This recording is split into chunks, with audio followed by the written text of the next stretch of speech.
Hey guys, LevelCap here. Today we're going to be talking about the weapon rank up process, getting those gold camos and even those weapon licenses, and how to multitask while doing that. You know, it makes a lot of sense to try and get multiple things at the same time in this game, because you can usually kill 2 birds with 1 stone or even 3. Now if you're going to try and specifically unlock some gold camo, not just let it occur naturally, which would take a long time if you're not the type of player that uses one gun over and over again, then it's going to take a while. In fact, it kind of makes sense to go for 2 weapon camos at the same time, because you're going to have to use one gun for one faction and one gun for the other faction as you switch between those factions round after round. So in this case, I'm going for the M16 and the M416. Yes, they are some of the easier weapons in the game to use, but I thought, you know what, if I'm going to get some gold camos, I may as well start on the easy level before working my way up to some of the harder weapons. Now for those of you who don't know the requirements for the bronze, silver, and gold camo, it's 100 for bronze, 250 for silver,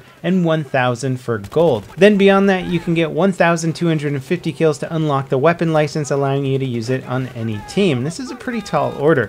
Part of me wants to say, why not make the weapon license 300 kills? That way you can just kind of focus on the guns that you like without putting in such extreme efforts, because 1,250 kills is a lot. That's a very tall order, and I have a feeling most people are not going to get very many weapon licenses over the course of this game, like maybe 2 or 3 maximum. But then again, maybe that just adds better diversity between the cops and criminals in terms of what guns they're using. It also, however, kind of promotes the idea of just using one weapon, being very monogamous with your playstyle and not branching out there, because again, to get that many kills you really have to focus and grind it out. As you can see here, I'm playing on the block, which is a great way to grind kills. It does get boring after a while though. Team deathmatch is certainly a good way to go, although on PC sometimes it can be hard to find a decent TDM server. Blood money is also a good way to go, especially if you decide just to go for kills and not actually play the objective. You won't necessarily be finishing top on the scoreboard, but you'll actually be helping out your team quite a bit if you're overlooking the cash pile and trying to secure that main area. I actually found that my team seemed to do a lot better when I just focused on clearing off the cash pile as much as possible rather than actually getting the cash itself, because I find that I mostly die when going for the cash because everybody's going for the cash and nobody's watching our back. But if you have somebody actually dedicated to watching your back, then you have a much higher chance of getting that cash and keeping the area secure. Now how about that multitasking? If you're going for the assault rifles especially, you can be working on your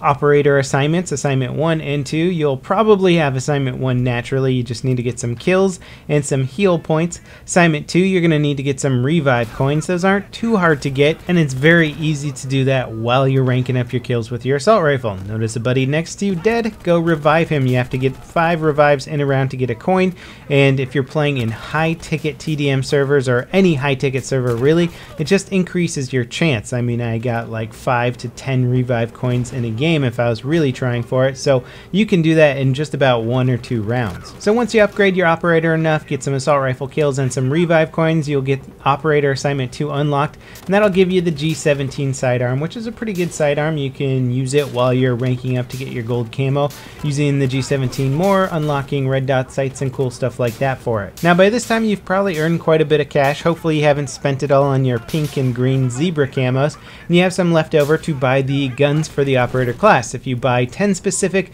guns for the operator and then you finally hit your operator gold service star, basically you just have to keep getting points with the operator to eventually get the gold service star, this will unlock the syndicate assignment, assuming you've already completed operator assignment 2, and then you can start progressing towards your syndicate weapon. Now going for the syndicate assignment while getting your gold camo makes so much sense, because 1, you need 200 assault rifle kills to begin with. Then you need to get a whole bunch of first aid pack coins, so basically just healing teammates. It's perfect, you're always healing yourself in combat, teammates are going to be around you naturally. You should be getting those pretty naturally on their own, assuming you actually use first aid packs.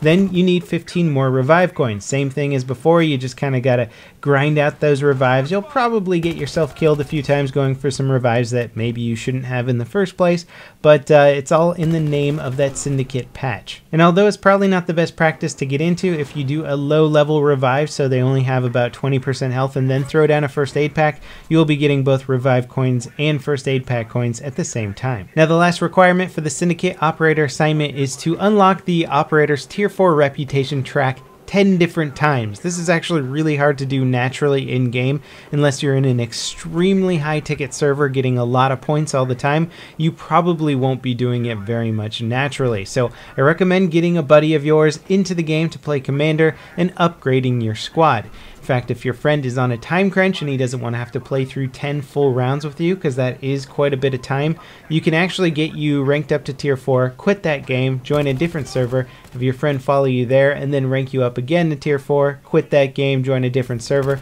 and it will save your progress from all those games even if you quit them. So that could be a slightly faster way to do this, all the while getting more and more kills with the assault rifle, getting closer to that gold camo. Now, because these Syndicate operator assignments are so time consuming and require so many things for you to actually complete them, I recommend unlocking the assignments themselves as soon as you possibly can, because you'll start working on them naturally over time. And really, this will help you out in the long run in terms of being able to unlock as many guns as possible in the least amount of time. If you unlock the assignments sooner rather than later, you can start working on them naturally while you're just playing the game and getting kills with whatever your favorite gun. You'll be progressing towards your assignment. Drop an ammo box, hey, you could be working on the Syndicate assignment for the Enforcer class. Now, one of the unfortunate things about the Syndicate assignments is that basically they don't tell you what the requirements are to get them. You have to naturally stumble across them, which in many cases is not really going to happen that naturally, because a lot of the requirements to get them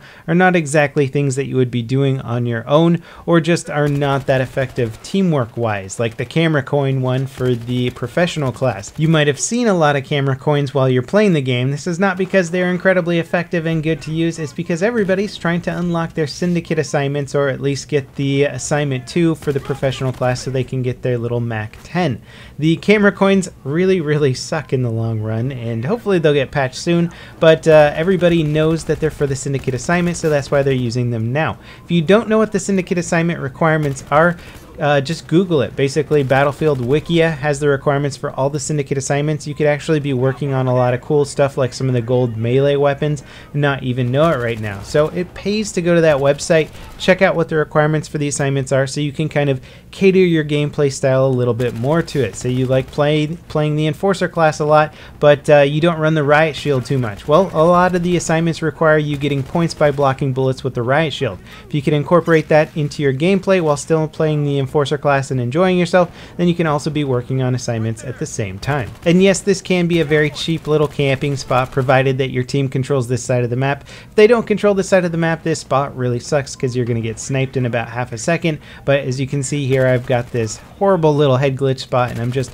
wrecking people. So fast forward a little bit and I finally got the gold camo on the M16A3. Yes, I know I'm not the first person to do it. There's plenty of people running around there with gold camos, but if you multitask while going for these camos, you can get a lot of your work done on other assignments while you're at it. So read up on the assignments, try and multitask, try and get as much use out of the time you play as possible in terms of unlocking items and gear. I hope you found this video useful, and I'll see you next time. This is LevelCap signing off.